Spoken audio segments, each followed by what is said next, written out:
on Channels Television.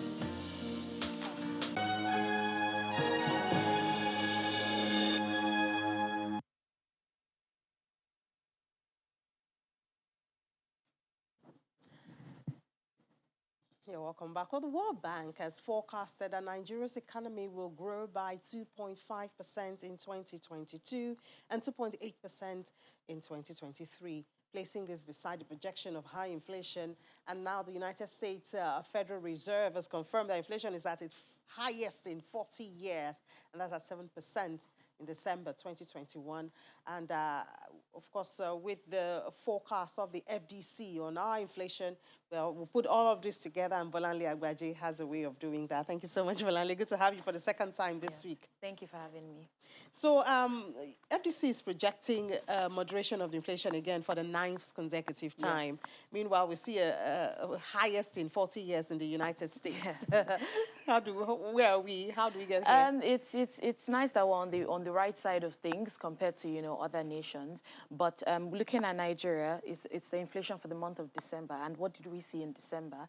In December, there was moderation of prices like we had seen in the previous 9 months, and the fact that demand didn't increase significantly like the way we would see in December of previous years. And also we didn't see any drastic changes with supply. We saw the harvest season coming, and this had already balanced or offset the demand that we had seen in the market. So there was no drastic changes to the underlying demand and supply trajectory that we had seen. Okay, so this is why FDC sees moderation in it. So this figure from the US, the 7% now. It's more than double its target at the moment. But that's just because, for the past 2 years, due to the fact that we had seen this COVID-19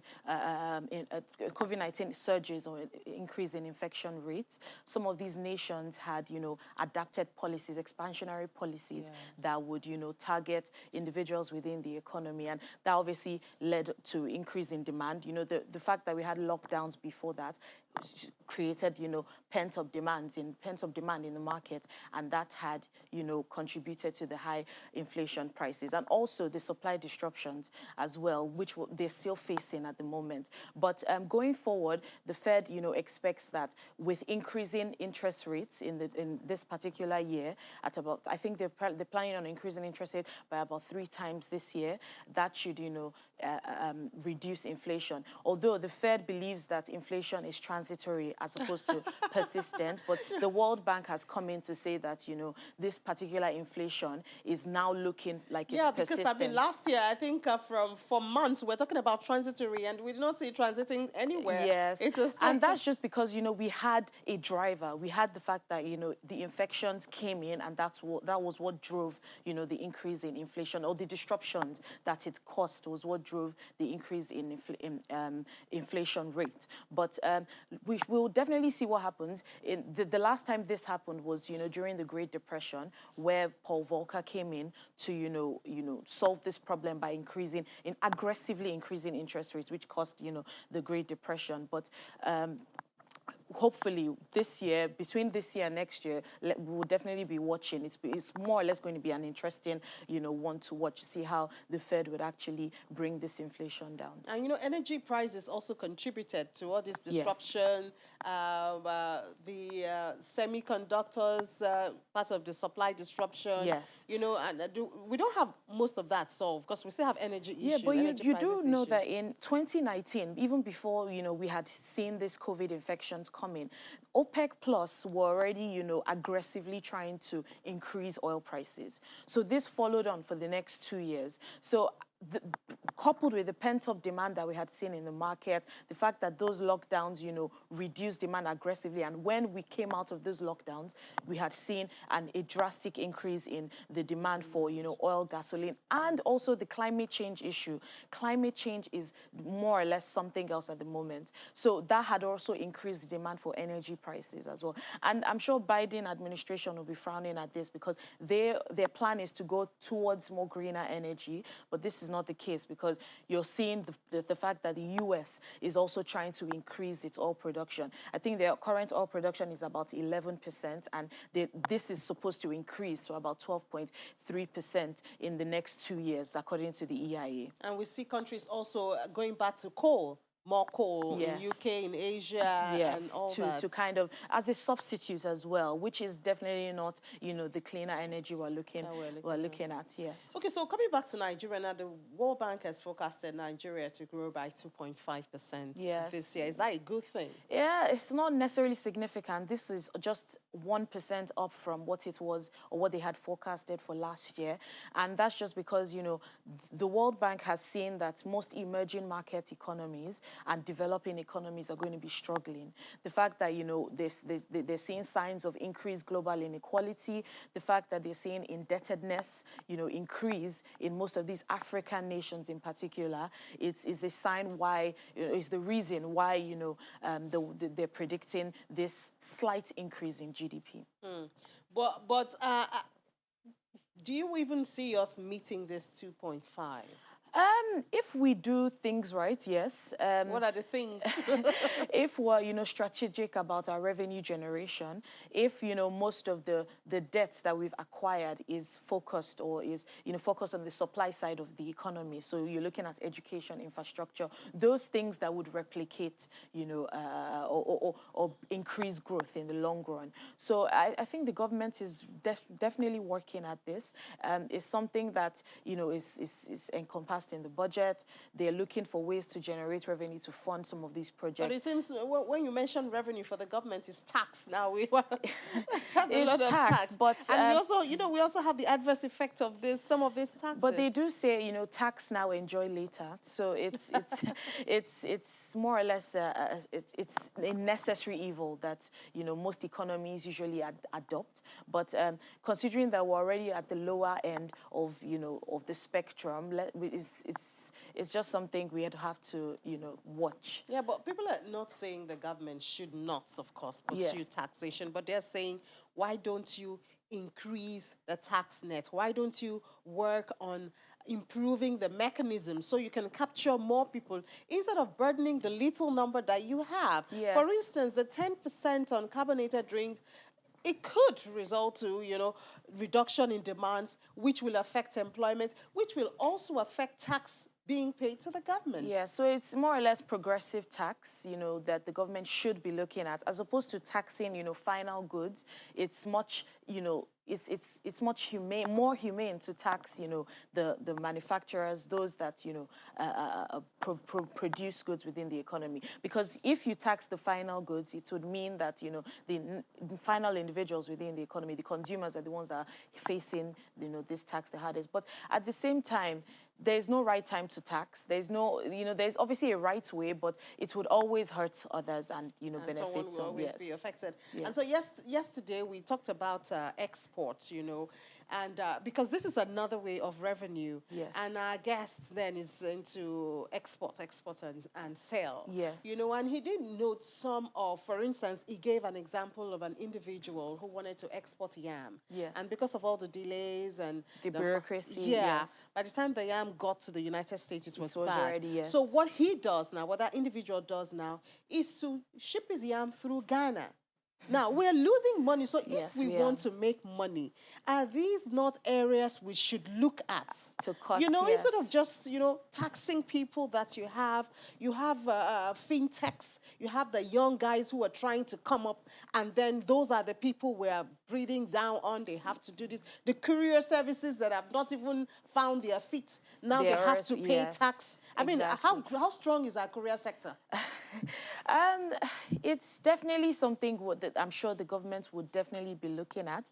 Although, they're taking their time to adapt to some of those policies, to cut the bureaucracy in some of the agencies that exist, and, find ways to make business much easier for, individuals within the economy. But the only thing we can do as analysts is, give our suggestions, but actually doing or making the moves to impose policies that would actually affect their government lies, within the hands of the government. Yeah, obviously.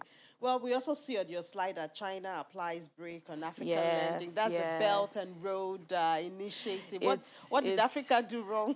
Africa is doing so much that, it's not really favoring the Chinese loans at the moment. I think the Chinese government has more or less seen that it's not benefiting as much from increasing loans to Africa. I think they cut it from about 60 billion to 40 billion dollars, which is huge, about 33%. It's not so great for us. It puts us at risk, considering that we have over 3.8 billion, dollar loan from China at the moment. And I think what is more, scary at the moment is the fact that, the Ugandan airport has been seized by the Chinese government just because, After some denials, then I yes, remember.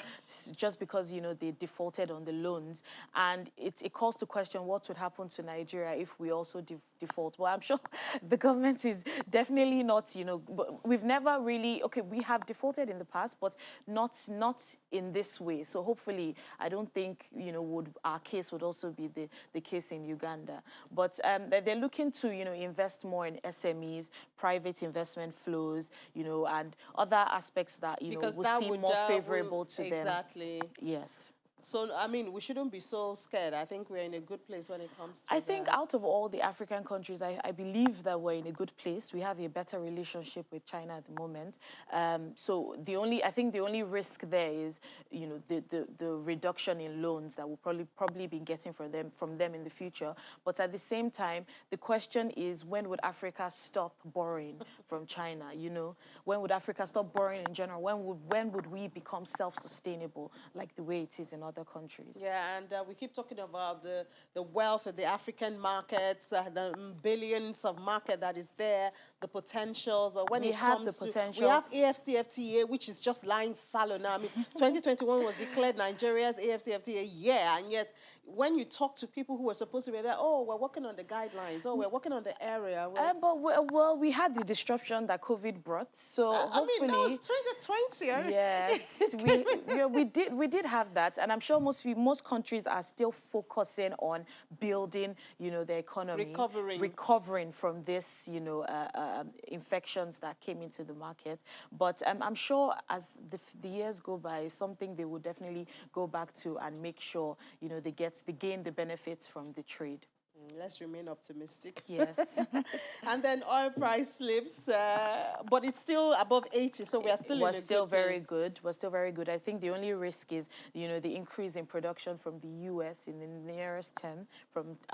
I think this year, next year, it's something we're definitely going to be looking at. Would supply be increasing significantly? That would obviously undermine demand, and also the fact that demand is also reducing at the moment, just because we're seeing a surge in Omicron cases. So that poses another risk to the oil prices as well. So is this too short a period for Nigeria to maximize this time and brace up for the possibility of a reduction in price with So all right this? now, even with prices increasing, it calls the question: has our external reserves reached an inflection point? Because we're not seeing the reserves increase as much as the way prices are increasing. So it's something we're still watching. I think by the end of the first quarter, would actually determine whether we had seen a significant impact of the increase in prices, oil prices, on the reserves. But also, cocoa price, the cocoa production, rather, there's some good news around there. The fact that, like I mentioned on Tuesday, we had the risk of the dry weather, but it seems that, the delayed rainfall in the month of September and November is actually, keeping water in the soil, so it's more optimistic for the oil production, especially in the southwest regions of Nigeria, which accounts for about 250 to 280,000 tons per year. So that is another good news that should actually contribute. But before you went to the cocoa, I wanted to ask, because when you said that Nigeria doesn't seem, our reserve doesn't seem to be reflecting, the increase in price. So, I mean, it would be nice to look at our production. Yes, so our production is, increasing slightly. What is it now? We're not seeing huge investments. I think it should be about 1 point at the moment. It's gone down from 1.2? Yes, so it's about 1.2, 1.3, but our target usually is about 1.8. Yes, that's supposed to be our... Yeah, that's supposed to be our target. But I think we're not just seeing new investment, in that space. Most oil producers are seeing the risks of, the oil markets, and they're not really sure of where, the oil prices are really heading towards. There's a huge risk if we actually see oil prices decline significantly, which we had seen before. So we're not seeing that. And also the production, we're seeing, what is happening in the south, in the other parts of Nigeria, Niger Delta parts of Nigeria and all of that. So there's the risk with, increasing production significantly within Nigeria. All right, Bolande, we sure have a lot on our plate in Nigeria. Yes, we do. Looks like we never took a break from 2021. We just continue. But it should be positive, hopefully. We should be positive and realistic too. Yes, yes. All right, Bolale Agbaje, analyst with financial derivatives. Thank you so much for sharing your thoughts with us, and enjoy the rest of your day. So after the break, microfinance banks have just about 3 months to meet up with the recapitalization requirements of the central bank. Are they able to meet up with that? We'll find out. It's Business Morning on Channels Television.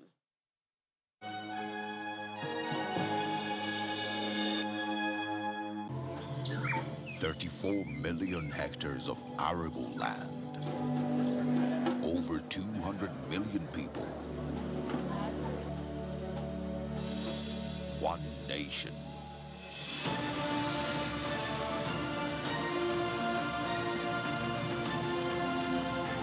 Home to Africa's fertilizer company.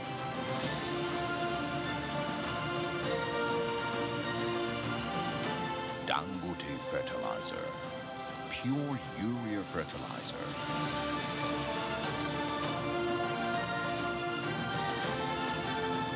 With one single-minded passion to feed Nigeria. Every bag is a potential, an aspiration to turn this green nation into the biggest food basket of Africa. Dangote Fertilizer.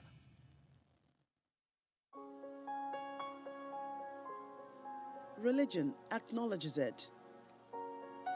Science calls it fact. Man's survival depends on nature. Today's reality, war, pandemic, food scarcity, nature's way of fighting back. Join the Earthfile team every week on the journey to learn how to right the wrongs. At these times on Channels Television.